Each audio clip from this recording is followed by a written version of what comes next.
Mwashamu Baba Askofu Edward Mapunda, askofu wa Jimbo Katoliki la Singida, makamu wa askofu Father Limo, itifaki nikiwa nimeizingatia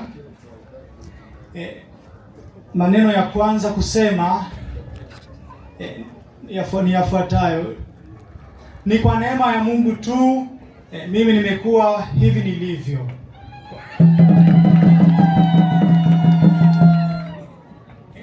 Nikiwa natumaini kwamba upadri ni wito, na nikiwa natambua kwamba upadri si cheo, si zawadi anaopewa mtu baada ya kushinda tuzo fulani.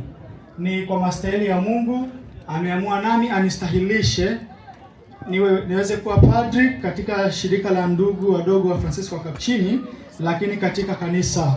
Kwa hiyo namshukuru sana Mungu kwa ajili hiyo.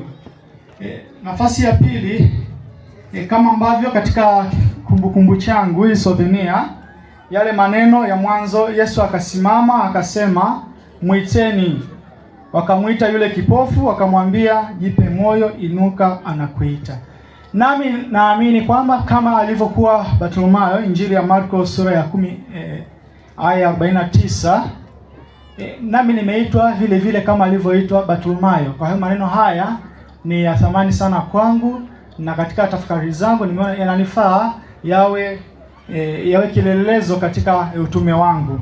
Na nilichojifunza katika safari yangu ya malezi ni kwamba pamoja na changamoto ambazo unaweza kukutana nazo wakati fulani, hata watu ambao hutegemei, watu ulitegemea wakutie moyo, ndio hao wanaokatisha tamaa. Lakini kumbe kama alivyosema Petro, Bwana wewe wajua yote, wewe umetambua kuwa na kupenda. Maneno haya yangetutosha kila mmoja wetu, na zaidi kwa namna pekee mimi yamenisaidia katika kufikia na kujongea altare ya Bwana.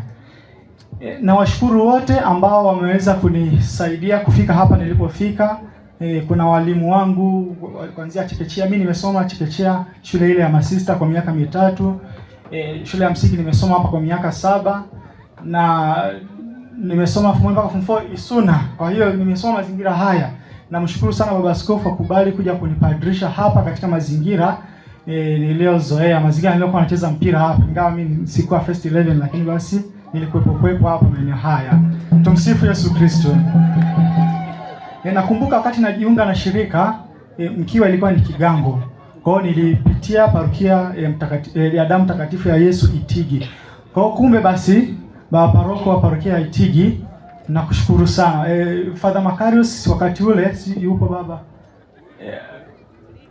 Yule ndo alinisainia mimi wakati akiwa paroko wa parokia ya Itigi barua ya kujiunga na Wakapuchini. Kidogo nijiunge na shirika lingine, akaniambia jiunge na Wakapuchini. Basi maneno hayo yalitosha mimi kujiunga na ndugu wadogo wa Wakapuchini. Kwa kumbe baba Patrick paroko wa Itigi, naomba ufikisha salamu zangu kwa waamini wa parokia ya Itigi. Wasalimu sana, na nitafika siku moja kwa ajili ya misa ya shukrani. Asante sana. Katika mahubiri ya baba askofu alisema kwamba ninapokuwa padri mnapewa pia wajibu, mnakuwa na wajibu wa kuniombea.